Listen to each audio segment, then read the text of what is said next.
work session where we will be hearing from the University of Wyoming regarding campus updates.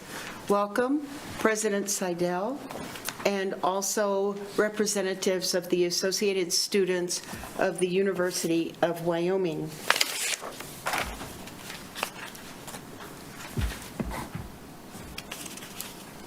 We'll start with public comment. Is there anyone in the audience who would like to make public comment at this time, or anyone on Zoom? Please raise your hand and we'll let you in the room. Seeing none, President Seidel, I invite you to the podium. Welcome.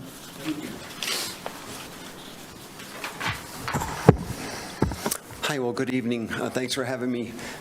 Really pleased to be here and to see you all, and I appreciate the invitation. I would thank Mayor Harrington, but I'll do that anyway in absentia. And I hope his child is doing okay. And hello there. First of all, I'd like to introduce my team. I think you probably know most of them, but just to make sure for the record that they're recognized. So Bill Mai, who's the Vice President for Campus Operations, is back here. Mike Smith, I shouldn't say new anymore, he's actually an old hand by now at the university, Vice President for Government Relations and Community Engagement. So Mike. Aaron Olson, Director for Community Engagement, is right here. And Kelsey Kine, my Chief of Staff, is back there. So the hard questions they will chip in and try to help me out with. But I thought it would be useful for me to give just a kind of a high-level update about where the university is, and then maybe I'll have some direction on questions you want to go into. But I thought maybe one of the things that would be most relevant for the city is enrollment at the university. And so at the last board meeting, last retreat, I should say, this last summer in Lander, we had a lengthy discussion with the board on what should the University of Wyoming size be in terms of student enrollment.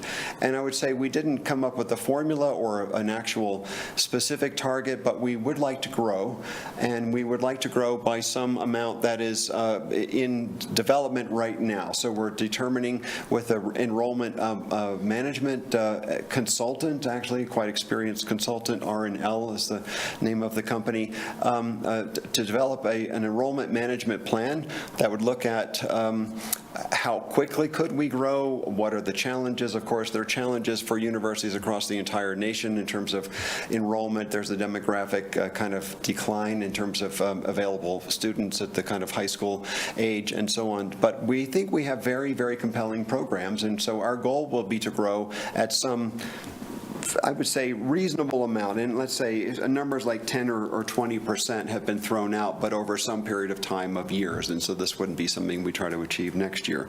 In terms of how we're doing this year, we are down a little bit. At the July board meeting, it looked like we might be down as much as 5%. Now the numbers are in, and we're down 1.7%, and so it's a little bit concerning. And so the Board of Trustees provided some additional funds for us back in July, about $1.5 million for an immediate injection of marketing and communications about the university. And we have actually some specific targets, not only within the state of Wyoming, of course, but Colorado, Southern California, Texas, Illinois are kind of big states that feed our university from out of state. But it turns out our out of state enrollment is down the most, and that's the thing that we're, I'd say, needing to target.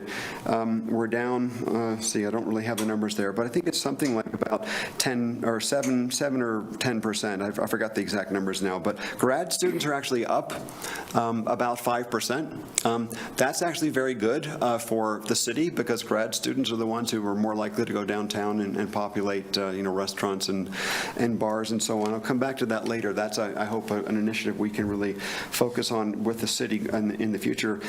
State transfer students from community colleges are also up about 5%. So we're doing okay within the state, but not as well out of state. So overall, just down a tiny bit. We have, in terms of major initiatives at the university, there's been a burst of construction over years. It's been going on. You're all aware. Still, see, you can now drive almost. You can almost drive down Ivinson. This morning I couldn't, though. But we have, of course, the new dormitories, which are under construction. The law school extension is under construction. The west stands of the stadium, of the football stadium, will be under construction after this year in two separate phases. First, I think it's the lower half and then the upper half over two successive seasons, and so that will be done. And anyway, we're focusing much more. We made a promise to the state legislature we would not come back for any major construction funds anytime soon. They were very good to us last year. So we're going to focus on people and programs, and so we're going to do everything we can to strengthen the foundations of the university when it comes to faculty and staff. We've worked very hard on salaries for the last 3 years. The last 2 years we managed to get salary increases after my first miserable year of COVID and budget cuts. But I remember testifying before you all via Zoom. So salary increases are one of our top things. Mental health is another one of our top priorities for the university, and we have a budget request at the state this year approved by the trustees and actually recommended by the state budget officer to the governor, so we'll see where we go with that, but so far signs are good. About $1.8 million in additional support for mental health for students and staff at the university. Again, this year our very top priority was again salary increases for staff and for faculty, and also that we requested additional support for graduate students for the university, both in terms of their stipends and the number of grad student support. So anyway, those are some of the priorities that I thought might be of interest to the group here. Our strategic plan, I don't know if you've all had a chance to browse or peruse that, but it was developed over the last year with a lot of consultation. Perhaps some of you actually were involved in consultants and what our external stakeholders would like to see. But there are 5 key areas: enhancing student success, and that is the first in our list, but as we've talked about it more, it is our job number 1 to make sure we have better graduation rates and success rates for our students when they're here, retention rates, and then also providing them skills when they graduate so they can succeed in their careers. And then related to that are some economic development initiatives that I've had around entrepreneurship and the WIP initiative with the community colleges, the Wyoming Innovation Partnership, where we want to make it more and more attractive for students to stay in the state when they graduate, so that we don't want to just graduate them and have them go off.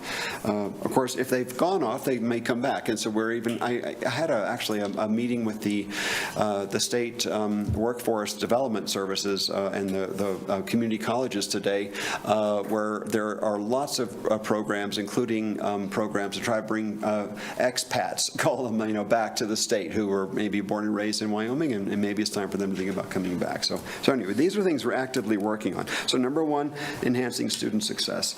Secondly, pursuing institutional excellence, and this is around both staff and our faculty, but I would say largely around providing the salaries we need for attracting faculty, providing the tools we need for faculty, providing the kind of the things like endowed professorships and chairs, private money to give our faculty the tools to raise more money themselves through grants, through NSF and DOE and the funding agencies and so on. So the third of our priorities here is providing a supportive community. So this, of course, is something we can work on with you all, and we're already, I'll come in a few minutes to some things that are actively going on, but making sure people feel a sense of belonging at the campus, and that, of course, helps with student success. And then making sure that we're connected in terms of our developing the relationships, and in fact that was the rationale for hiring Erin in her current role for community engagement. And so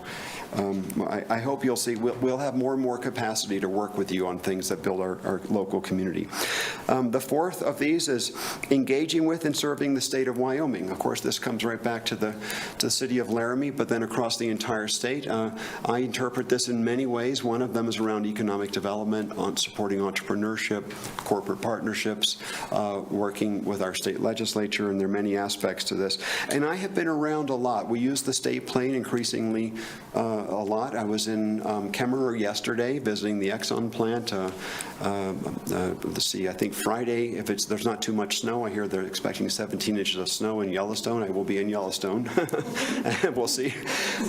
I think I was told maybe the likely scenario is I fly to Jackson and then zoom to Yellowstone. But anyway, so we're working very, very hard on getting out there and really meeting with people across the state, and I think we're doing better and better with that. And then the last one, not least, is cultivating financial stability for the university. So we have about 50-some percent, 53% or so of our funding comes from the state of Wyoming. That means the state is generally actually quite good to the university.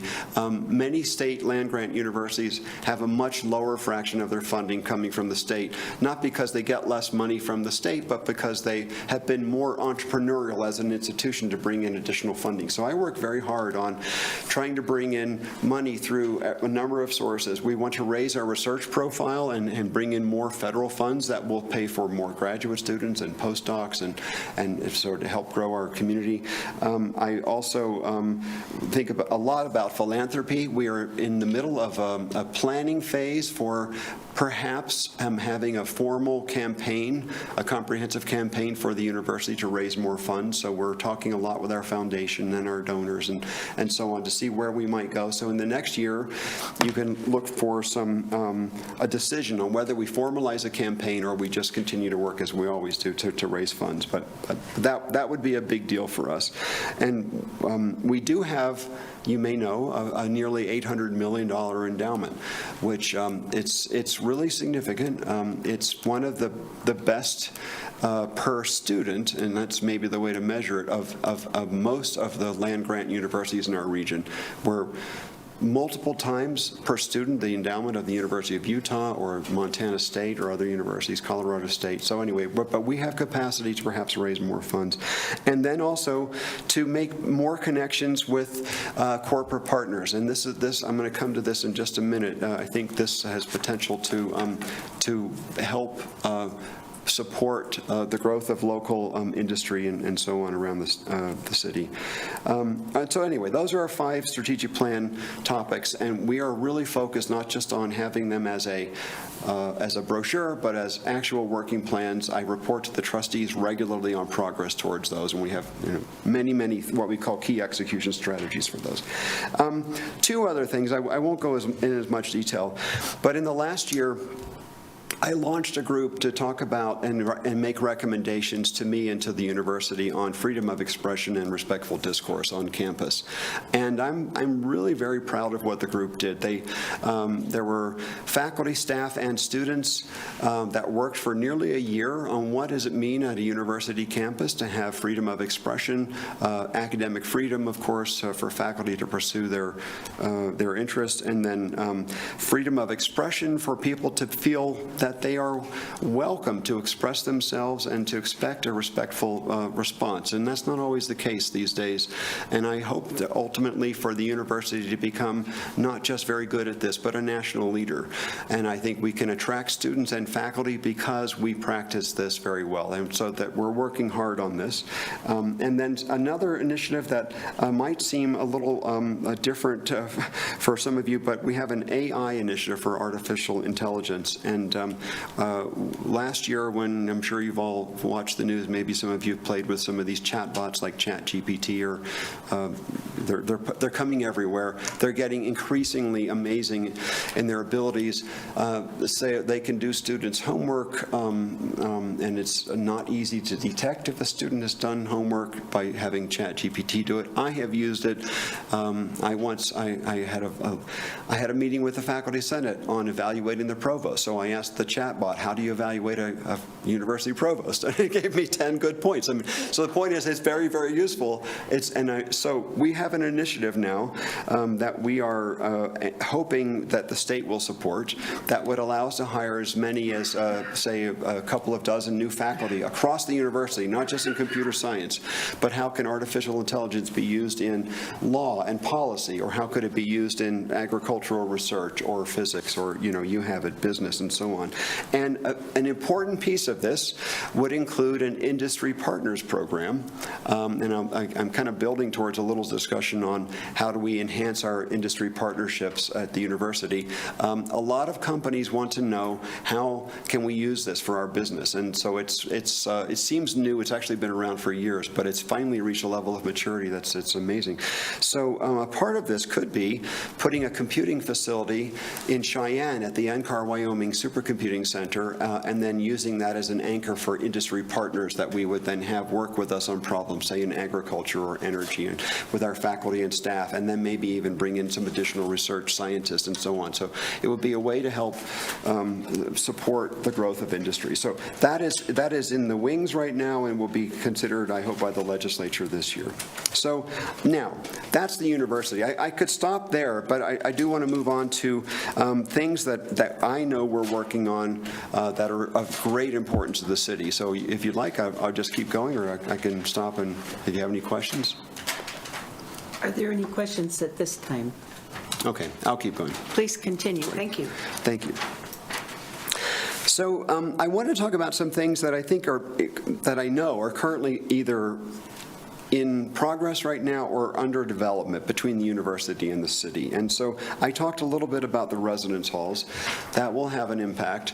Of course, right now it's just sort of a disruption on the campus, but in about 2 years they will be opened, and they, I think, will be an attractor for students. Right now, if you've been to our dormitories, they really haven't been changed very much since, I don't know when Bill can tell me, but like the 70s or perhaps even sooner, earlier, 60s. See, I knew it would be earlier. But so that's happening, the law school in the West Stand. So these programs will be happening over time, and there will be more disruptions as this happens, but it will put us in a much better state in the longer term, like in the next few years. And Bill knows all the details of this, but anyway, so we're working, as I think we did work effectively with you on the parking garage, and we're very, very pleased about the opening of the parking garage and so on.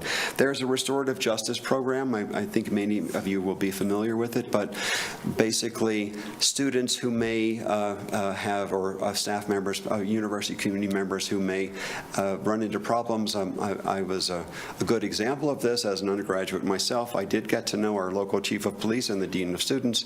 Not a good thing. When you're a freshman, you should never get to know those folks. And so, and I did some stupid things, and luckily I did not go to jail, but I was helped out by the university. I wasn't in a restorative justice program, but I would have been a good candidate for this. So my point is, people who go on to succeed sometimes need a little help. And so we have programs that we're working on with local officials here around students who may get into trouble of various kinds, and then we try to find ways to have them do community service and so on instead. So I'm really very pleased where that program is going. But then there are some things that we're working on that I am really excited about. Building the creative economy in the city, and I've talked with a number of you about that. We have a project that we talked, for example, about having a music venue or places downtown where our students and our faculty could play music, and so we're working on that. I've actually provided some funding for Scott Turpin, the Dean of the College of Arts and Sciences, and also a top-notch saxophone player, to build a program where we'll have more places to provide music downtown. We had last year, some of you saw a presentation by some of our College of Business students on a boutique hotel. And so those are just some examples, but I want to bring this all together and think about, for example, we have this innovation course that will be carried out by the Honors College starting this spring, where I hope you all will give some ideas for what could happen in this town around the creative economy or or any topics that are of value to you, and then we can have faculty from the colleges of business and agriculture, arts and sciences, engineering, whatever it takes, and students to work for a whole semester on some projects like this. So that's just one example, and I'm very interested in where that's going. So I hope that we'll make some progress with that. We are really growing our hospitality and tourism program at the university. I just came from a meeting with the provost and the dean of business and the dean, John Kaprowski of the Haub School, and a number of the staff here to talk about how we can strengthen and grow that program. I want to do that in collaboration with the city here if we want to help support the local economy. That makes a lot of sense, of course. Internships and experiential learning. We've talked also about could we provide more students for internships, and we've talked with Aaron about, and also Parag Chitnis, who's the VP for Research and Economic Development, about particularly finding ways with both companies and with the city to provide more students for internships and to organize it more systematically across the university. So we're working hard on that. The Town and Gown Committee, we even talked about should it be called that. That sounds adversarial. I don't know. I feel like we're getting even better and stronger relationships over time here, and I really, it's my greatest hope, and I think we're making good progress towards achieving that we have the really good relationships. And so the Town Gown Committee, we talked a lot internally about what needs to be changed on it from our side, and I hope to hear from you about what you see, what you'd like to see in that. But just make sure we have a good working relationship, and that's one way of doing that. So the last thing I wanted to mention, and then maybe we can just have questions or comments, is the idea of a research park. And so many universities have a research park, a sort of a tract of land where companies come. They just want to be near the university for basically two things: for getting the first look at top students and maybe having internships with them. So it's about talent acquisition and maybe early training, and while they're also taking their coursework here. And the other thing is for research and development. And so there is the Sierra Sky site up just to the, is that the north? I always get confused. It's north of here. And then there's also some land around where, I don't know what to call it, but where Muhammad Piri's High Bay Research Center is. There's an agricultural college building up there. So in that general area, there's also some land there. And we're looking at different ways we might try to grow a site for companies to come and have some staff members and then potentially more. So when I came from Champaign, Illinois, you all know, I suppose, and I actually, as VP for Economic Development, the local research park did report into me. It provided billions of dollars in economic development for the city of Champaign and Urbana. They were sort of two twin cities next to each other. They're somewhat larger. It's about 100,000 people, so it means roughly 3 times the size of Laramie. But anyway, in the research park there, it's several hundred acres and has nearly 20 buildings in it now that are just filled with companies. And the companies do lots and lots of business with the university. So let's say we're not nearly the size of that university. On the other hand, I think that's the kind of thing we could support here. So that's something we're in the very early phases of just conceptualizing what this would look like. And there will be a report to the board next month just on at least the early thinking about that. We would certainly start very small, but we want to provide a venue where companies could come and just do more and more business with the university. I'm actually meeting with a company tomorrow that wants to move 25 people here, so that's just an example of the kind of thing we could do. And so I pledge to work closely with you as we get beyond just the raw idea stage and think about what makes sense and how can we partner on such things. So that's basically what I had to say. I'm happy to talk about anything else, but I just thought I picked some topics that I thought would be interesting to you. So thanks for your time. And are there any comments or questions? Councilor O'Doherty. Thank you for presenting to us tonight. I was happy to hear you say you're going to focus on salaries, since Albany County has among the lowest income of any county, and we have a lot of employees. In fact, when I worked on campus, somebody that was cleaning the office in the morning, I saw them at a retail place working at night looking very tired. So I hope that the salary increases are going to apply to people further down the food chain than just faculty. And I guess that's my main comment, but thank you for that.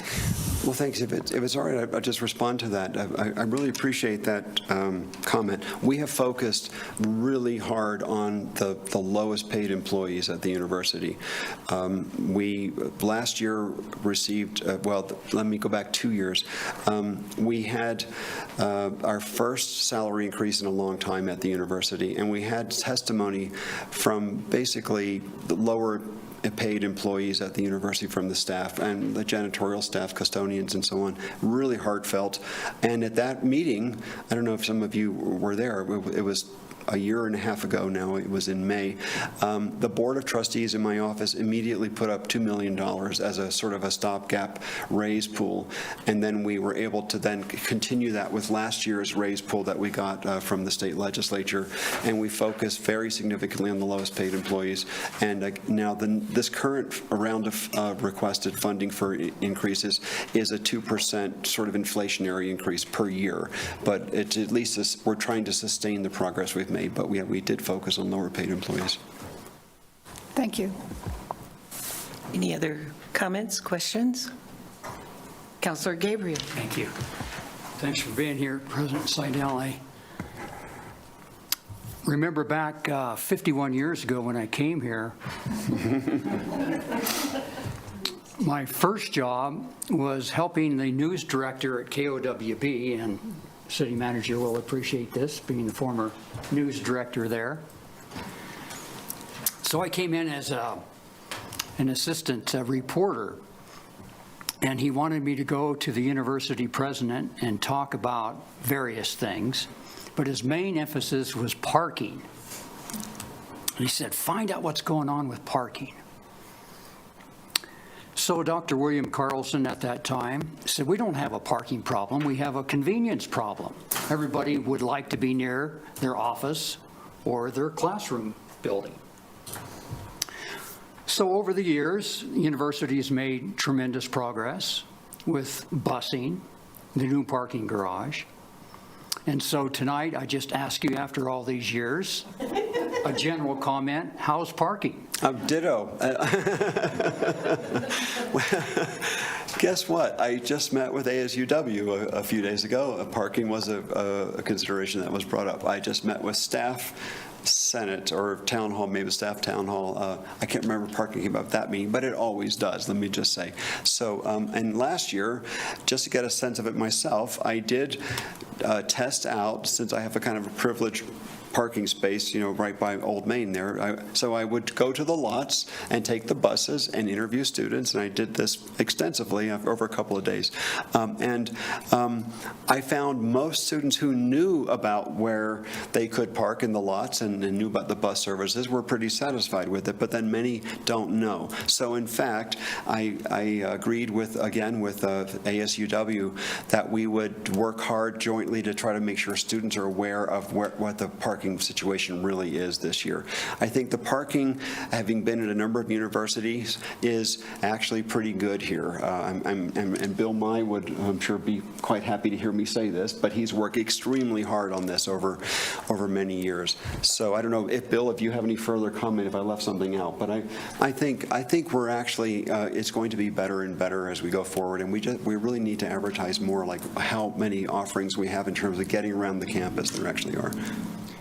And generally speaking, how has the parking garage been received? How it's been received? Well, I think certainly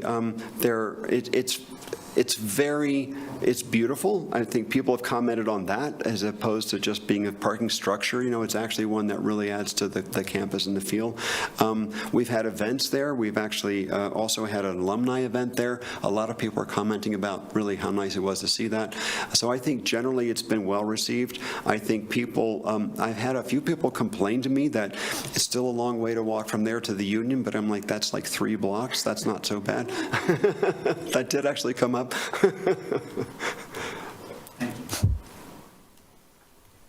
Any Councilor O'Doherty? President Seidel, I think something that would help with the parking is if scooters and the dash vehicles that the city is helping support.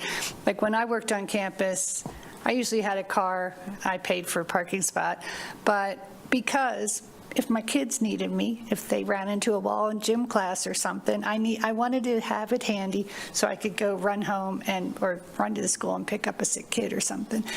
If those dash cars that we tried to get, and I think it hasn't happened yet, probably because the university's not on board, but little electric vehicles that could be parked on the edges of campus so somebody could rent a vehicle for pretty cheap to get the kids out of, and put them back together.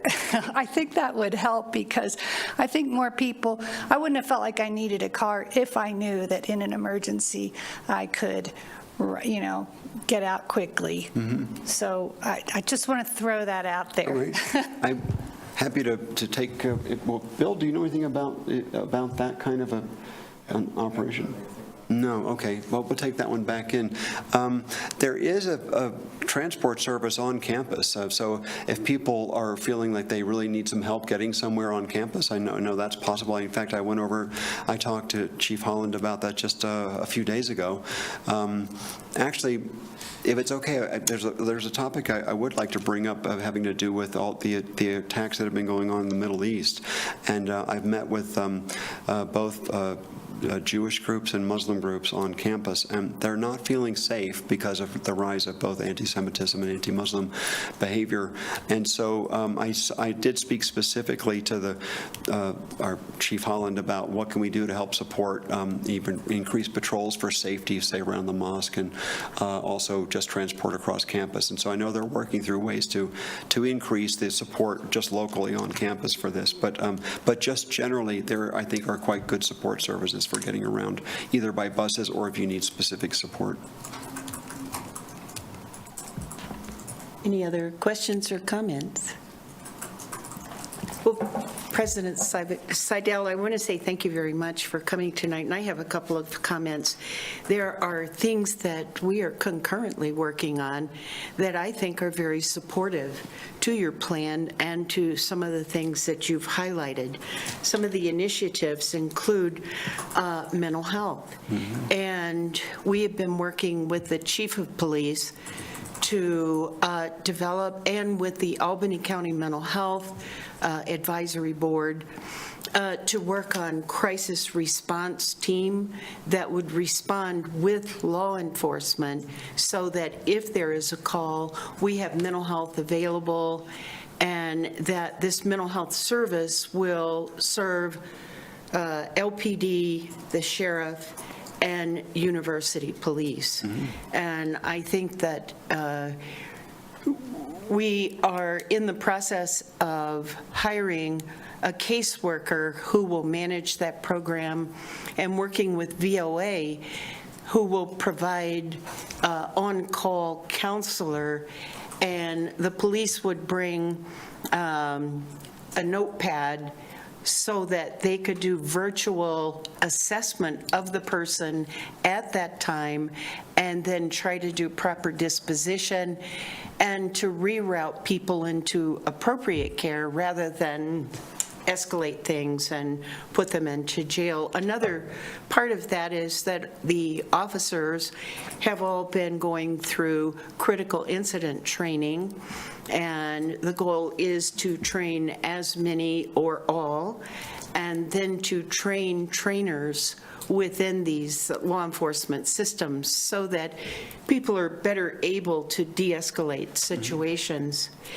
Attached to that, we just received a $900,000 grant with match funds, which brings it up to $1.2 million for a diversion program that is intended for very low-risk infractions, such as the one that occurred in your youth, so that if a student is cited for underage drinking, for underage smoking, et cetera, that we can divert them into an appropriate avenue through the diversion program.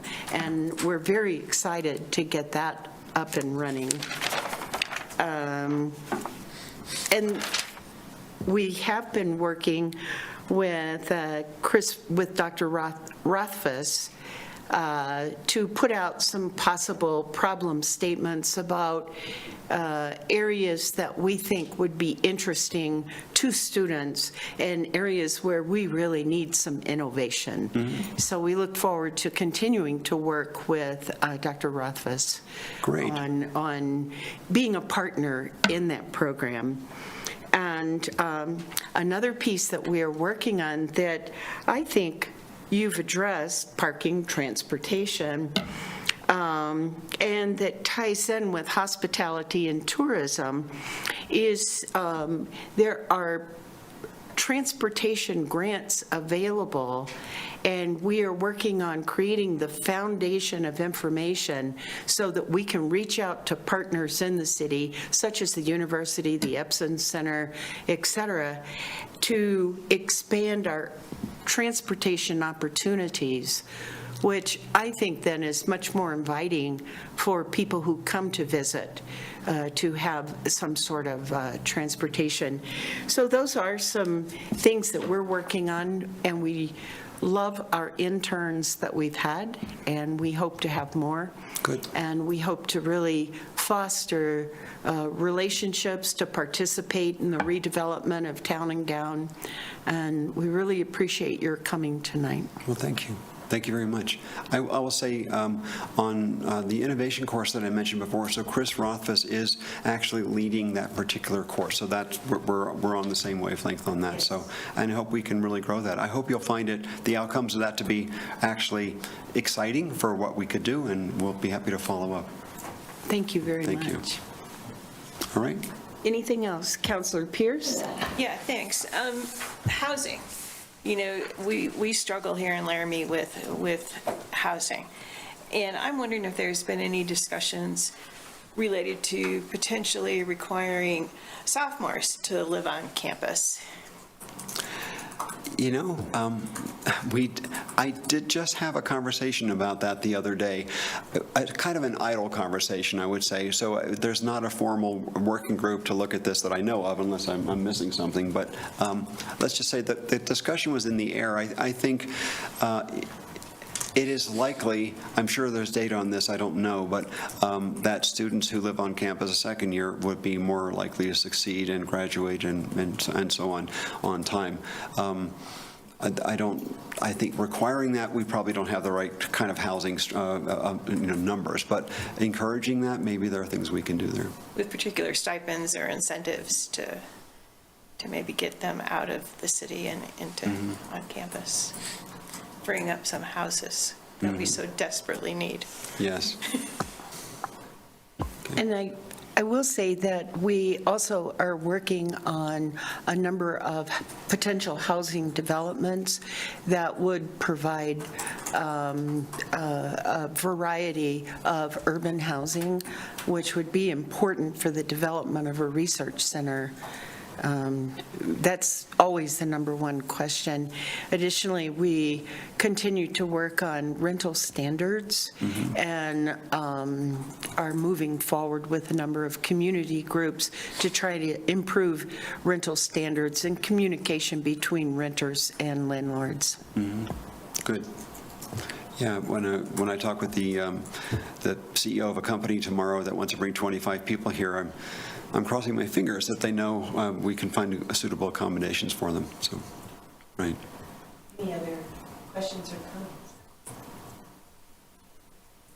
Thank you so much for coming tonight. Thanks. We really appreciate it. Happy to come back anytime. Thank you.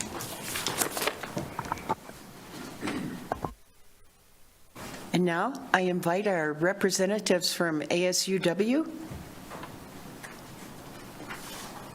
And if you can please state your name for council. Of course. Hi. Good evening, everyone. I'm Jessica Yang, and I'm Is the green light on? Oh, is it on? Can you hear me better now? You're good. Okay. Good evening, and I'm Jessica Yang, and I'm the Director of Community and Government for ASUW. And I'm really excited to hear about all these projects and improvements that's going on campus and in the city, especially regarding housing. I do believe that housing is a really important component to a student's life, day-to-day as someone who has lived in dorms for 3 years, I do believe that dorm life can do wonders. It's close proximity to classes, and resources from living on campus is just spectacular.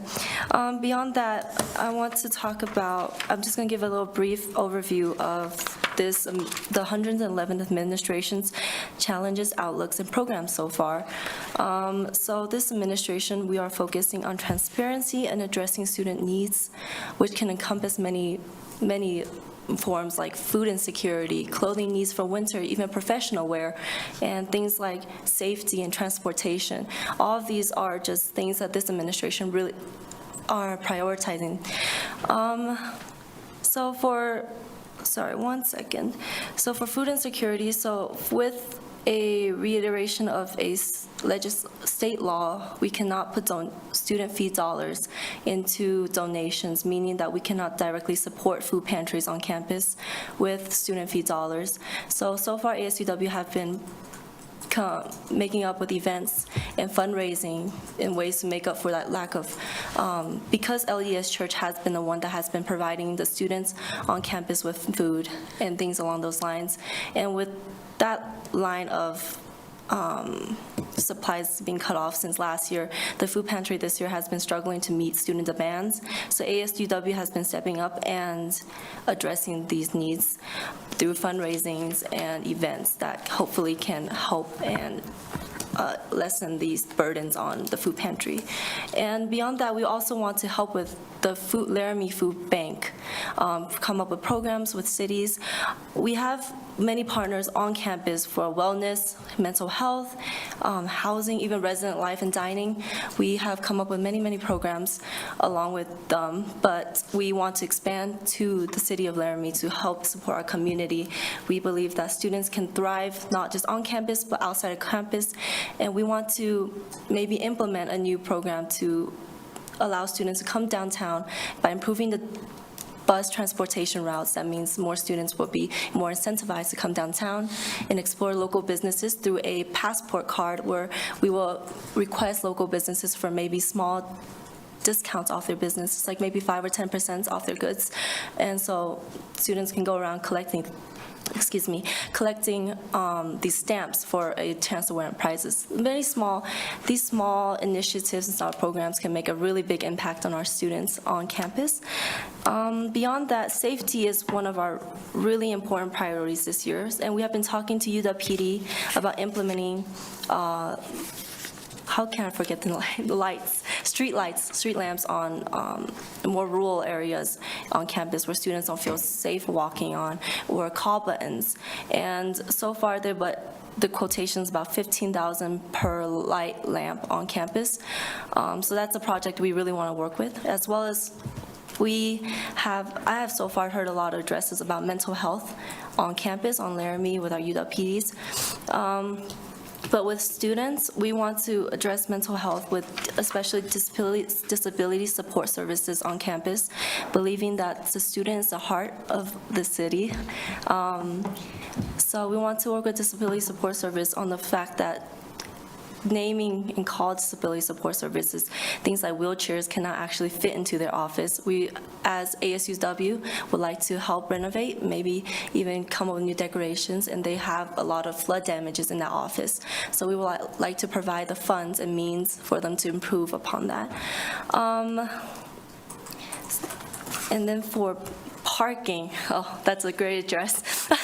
So we have sent out recently our administration's survey for the semester, and the #1 thing on there is parking. ASUW can't directly do anything about parking, but so far to my knowledge, the Ivinson Road is under city jurisdiction, I believe. So I'd really just like to see if there's anything we can work together with the city on to address student needs on parking. And along those lines, we will be hosting, for transparency, the Director of Finance and as well as Director of Student Organizations have been working on easier spread form of reading where our expenditures have been going on to. And soon it will be on our website, so students and people in the city can see where we spend our money and how we spend it and where these money and how these programs are formed. And as well as transparency, we have students' right to know on our social media page to allow students to know what bills have been passed, which have been vetoed, what impacts that has on us on day-to-day basis. To more on that, we just recently have passed a bill called the MOVE Bill, meaning that the student government will get a new office within the union. Hopefully by spring, this renovation will be completed, allowing the student government to reach more student population and have access to allow students with movement that are not able to get to our office now, have that means of coming to our office and addressing, so we can represent our students in a better manner. So our giving day right now is to the Cowboy Emergency Fund, which would address so we believe really in student physical need as well as mental needs, mental health, which would include things for the emergency fund, which will include things like medical debt, and emergencies that they just absolutely cannot come up with a means to pay for. So I really am excited for that. And so far, in the prior years, the lack of diversity on our Senate has changed within this administration. This administration senators have been the most diverse group in opinions and beliefs. So bills are harder to pass, but that means there are more thank you. There are more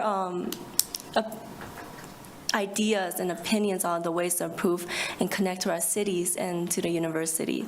And I think that is all for my updates on the University Associate Students of University of Wyoming. And if there's any questions or comments, I will be happy to answer them. Any questions or comments, counselors?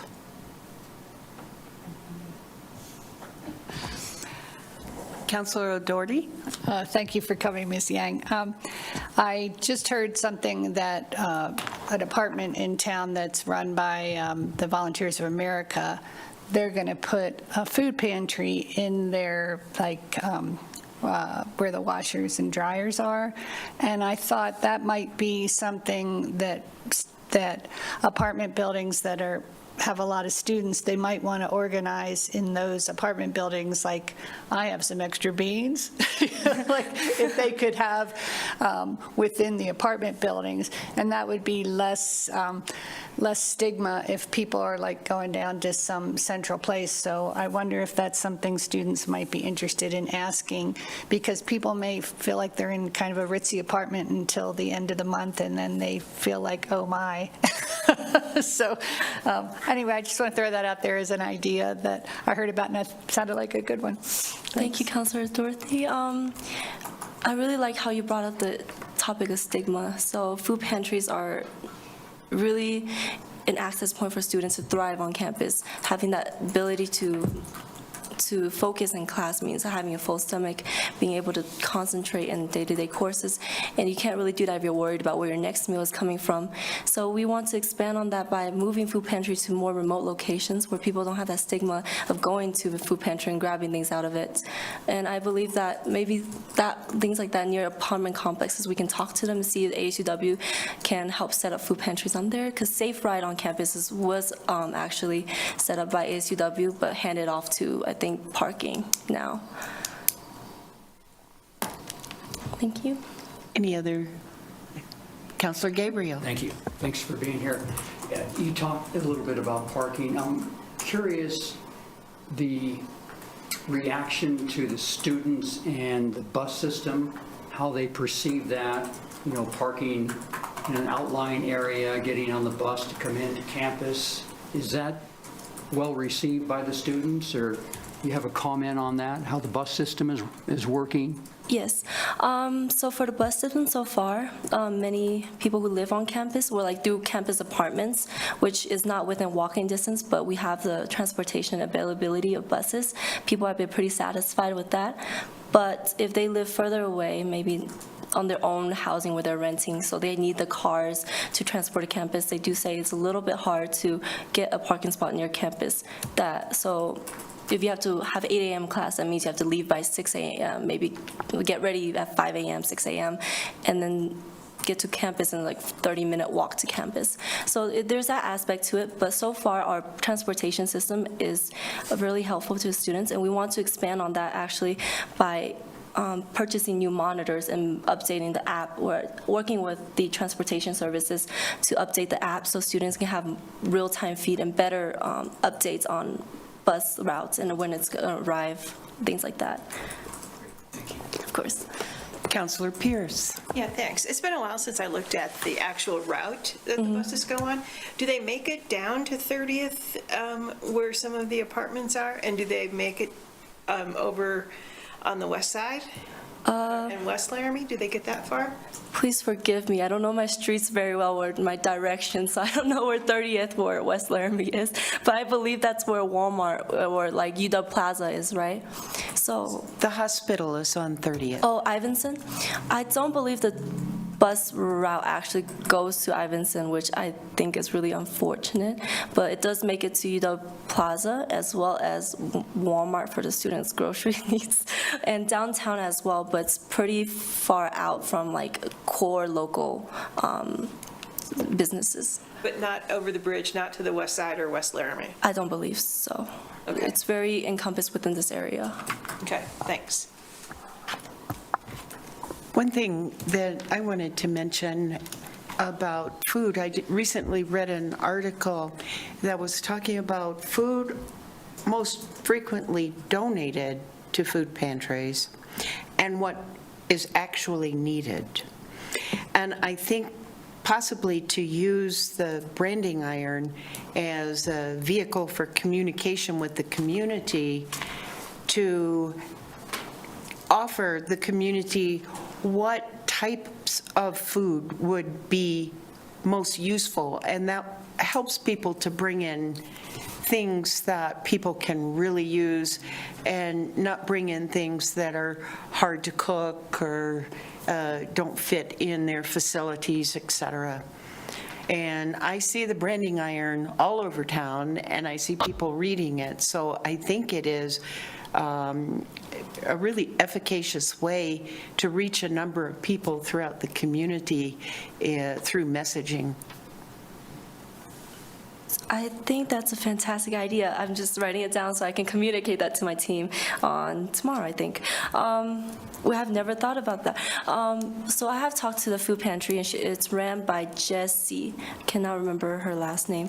But when I talked to her about what food pantry really needs, she did give me a highlight of what they have excess of, and students just absolutely don't want, and things that are lacking like pasta noodles and even more fresher produce like garlic or onion powder or salt, things like that, that's really lacking in students. Not a lot of people, usually it's canned fruits that they have a extreme access of.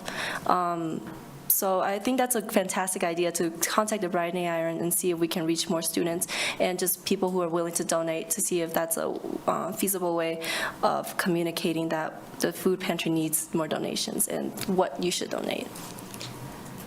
Councilor Pierce. Yeah, and just a little plug for the branding iron. Some of their articles lately have been really good. So, and for some years in the past, not so much, but lately they are doing a really good job. So I don't know who all's been in charge, but not, good. I will drop by their office tomorrow and be like, you guys have done a great job so far this year.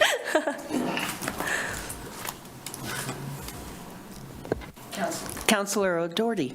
Regarding the branding iron, I do think, I've heard that students don't pick up papers, but those of us in the community, when we want to know what's going on campus, we pick it up. So I think it might be a good way to reach out, especially like, hey, students need food, especially at the end of the month or the end of the semester, and get us to donate. I did not think about that. I didn't think branding iron really went outside of campus boundaries. But knowing this, it would definitely be a great way to promote our projects in the future. That's fantastic. And Are you wanting to speak? Councilor Newman. So I'm an instructor at Wyotech, and what we do for food, we have a food pantry as well. we do a food drive to where each class can bring in enough, stuff and get some sort of prize, whatever it is. Maybe you guys could look into maybe using the same concept, but breaking it up for the different, wall and then the business college and something. And then maybe, I don't know, throw a pizza party or something, something like that. Some sort of contest. That usually works the best for what I've seen. And then when we do that, we exclude the stuff that the food pantry doesn't need. So maybe that's something you guys could look at. Interesting. We are thinking about doing something similar to that with clothing instead. Wyoming winters, it's pretty brutal out here.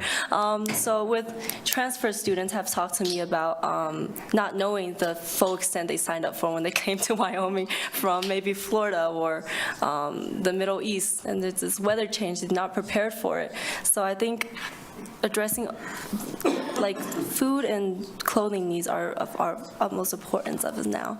And something like initiatives for students or faculty to donate would be excellent. Councillor Shimway. Thank you, Your Honor. Jessica, thank you for coming. Thank you for what you're doing. I serve on the board for Interfaith Good Samaritan. Now it's just Interfaith. But they have had conversation about having a satellite at the university where they take some of their food that they do. Now, it's not too inconvenient because it's at 7th and Canby over by Labonte Park. And anytime any student wants to go there, they can pick up food at Interfaith. They have lots of fresh vegetables, they have canned foods, they have a variety of things that they can get. And also, if they want to have a Thanksgiving dinner, we'll provide that for them too. But I think what you should do is look into, talk to Josh, I think his last name is Watanabe, and he will set up, at least have that discussion about contributing to your food pantry and maybe also the food pantry at Wyoming Tech. They do 10,000 meals a month equivalent, so there is, it's a very successful operation, and they do a good job with food. And so anyway, look into that. They'll be more than happy to, accept every student that comes to the Interfaith building at 7th and Canby, and also they could probably work on the satellite at the university. Oh, fantastic. I would definitely drop by and see what we could help each other out and see. We definitely have the funds, just not the means to spend it.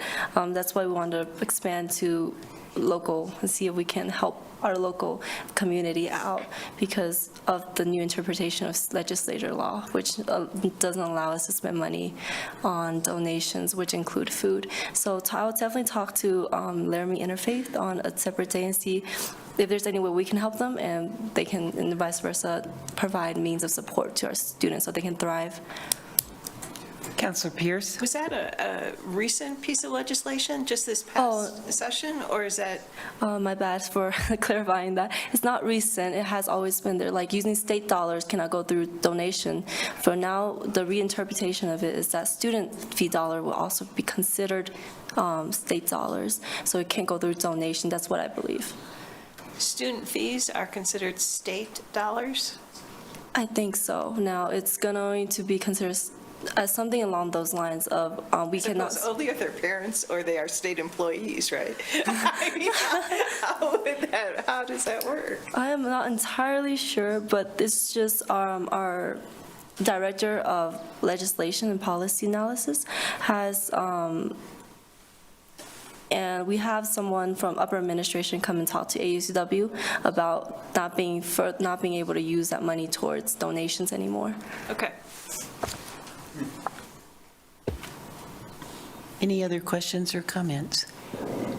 Vice City Mayor, Clerk. this is a little unusual, but given the topic that you're talking about, our Laramie Youth Council has been doing some research about sharing resources in the community.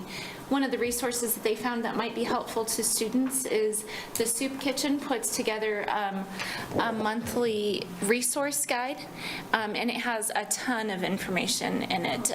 So if you contact Ted Kramer, he could get you on their email list, and that might be a good resource to also share with them.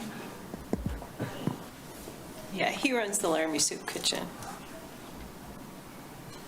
Awesome, thank you. I will definitely contact, got a lot of names today. I will definitely reach out to everybody and see what we can help each other out and vice versa. Anything else?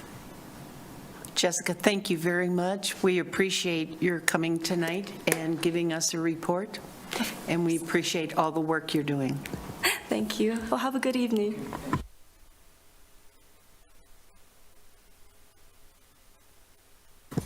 Thank you very much to the university for coming tonight. We will move to public comments. If there are any public comments, please come to the podium and state your name. All righty. Thank you. And thanks for letting me use my notes. It was a busy day today. Yes. My name is Connor Mullen. I live here in Laramie on 4th Street, and I'm wanting to express some encouragement around the topics of tonight's work session. I'm here as an alum of UW, but I'm also here as a spokesperson for Laramie's Alliance for Renewable Energy, or ARE. A group that, a local group that the city has gotten to work with quite a bit here in the past.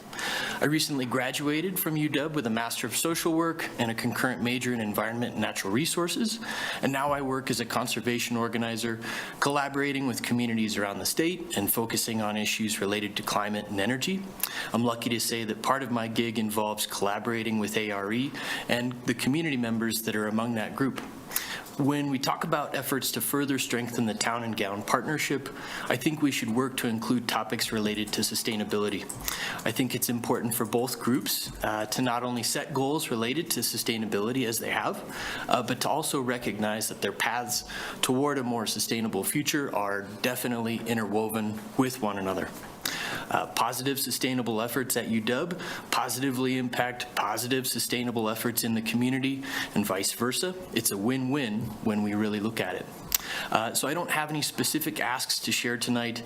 I just want to encourage this kind of discussion to continue into the future, and I hope that it can go deeper into sustainability-related topics each time that we revisit it. No matter where someone stands on the issue of climate change, there's no harm in working together to make this community a better, more sustainable place to call home, and I think that's exactly what this conversation is directed at tonight. So thank you, ASUW Director Yang, President Seidel, and other members of the team, and thank you, counselors, for your time tonight. Go Pokes.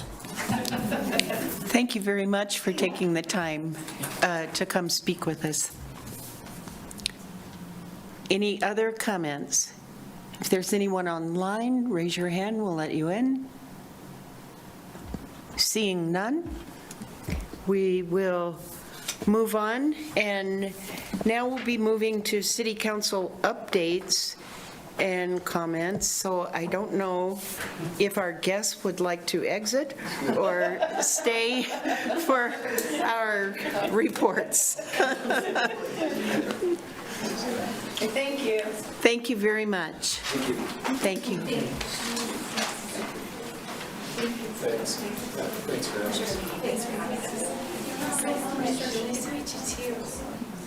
Thank you.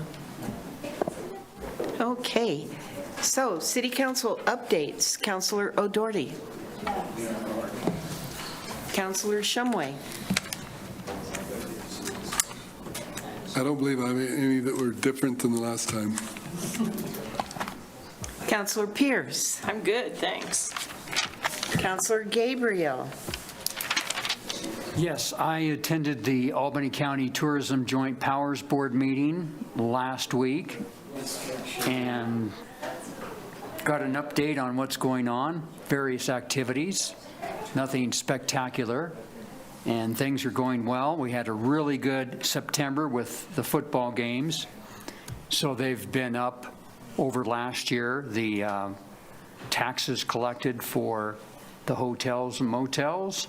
And other than that, that's all I have. Thank you. Counselor Newman. Nothing. Well, I've been busy. On Thursday, October 12th, the Hobbs School of Environment and Natural Resources had a Board of Directors reception. I was able to spend a good bit of time talking with Dean John Kaprowski, and I was able to share with him some of the city focus and accomplishments related to sustainability, environmental stewardship, and invited the dean to consider partnership projects that we might participate with.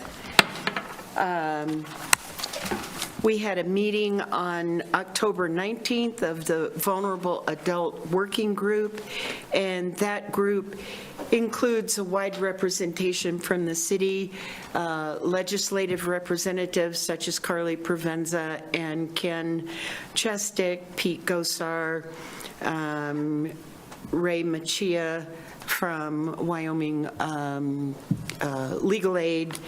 And we are working on the rental experience and rental conditions, and trying to get some better descriptive information from renters about what their experience is, so that we can describe what are the most common things that people are experiencing and have a better idea of what needs to be addressed. And last evening was the Planning Commission, and we were working on 5 components of one piece of property: the annexation, comprehensive plan amendment, zoning amendment, and the preliminary plat. I guess that's 4. And this is a piece of property that is 80 acres, and it's the southeast of Cumulus Drive and 30th Street. And that 80 acres has 5 acres that is in the southwest corner that is owned by another individual who was also present at the meeting. Because if we annex that property, then state statute requires that that 5-acre would be incorporated into the annexation, because it cannot independently be surrounded by the city. And the owner of that plat had no objections. So the developers requested rezoning from county rural agricultural to urban residential, to include R1, R2, R3, and LR. And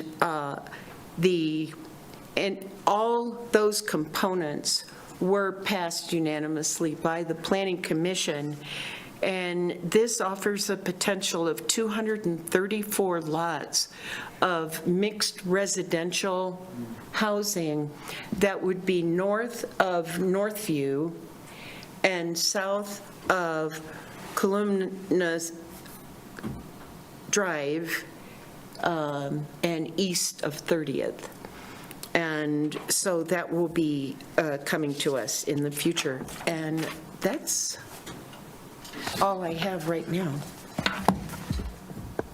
I just was curious about your meeting on the renters and the coalition that you've been meeting with. What do you hope to accomplish? I mean, after the meeting, what would be your objective? Some of the individuals in that meeting are work with Wyoming Legal Aid, with the Epson Center, with the Wyoming Center for Aging. And so it's looking at vulnerable populations and what some of the significant cost increase in rent the impact that's having on vulnerable populations, also on disability populations, people living on fixed income. And another thing is working with the city manager's office. Aaron O'Doherty has also been a part of that group to put out a survey to the city requesting what is the renter's experience, so that we begin to get descriptions and get the data where we can prioritize what are the most common issues, what are the rare issues, et cetera. In last week's meeting, we discovered that Carly Provenza is concurrently working on a survey for her work that she's doing with some of the residents of trailer parks, of mobile home parks. And the next step is that we want to meet with the two groups, with a city manager's group as well as with the group that's working with Carly Provenza, to make sure, number one, are they duplicative? Can we somehow merge them together so that people aren't getting 2 or 3 surveys, et cetera? So right now, we're trying to get some descriptive information that goes a little deeper than some of the anecdotes we have about what are the primary issues that people are facing, and then to begin to problem solve around that. Great, thank you. Councilor O'Doherty. I want to mention it was a work session topic about rental experience, and in order to inform that, one thing we were talking about is, well, let's just have a, let's have a discussion and invite all these people, but we realized that people won't be able to talk about things if they have a problem with their landlord, and also that it's not going to, it'll be like the squeaky wheel instead of, so this will be a more broad approach, like with our city survey method. And part of what we realized is that though people turn to us and they ask the city, please solve the rental problem, that there are limitations to what we can do. And it was suggested by both Carly Provenza and Ken Chestick that we needed to reach out and get more of a coalition approach, because that's where you can really begin to do something. And so we then were invited to participate in this group, and then they would be able to do some of the legwork, the contacting, and things like that. Yeah. That is it. Councilor Pierce, would you like to, we need to review. No, we don't. There isn't one. There isn't one because we're off next week. Halloween next week. It's Halloween. I know, so we don't get to arrive in costume because it's Fifth Tuesday. All right, so the meeting is over. Thank you.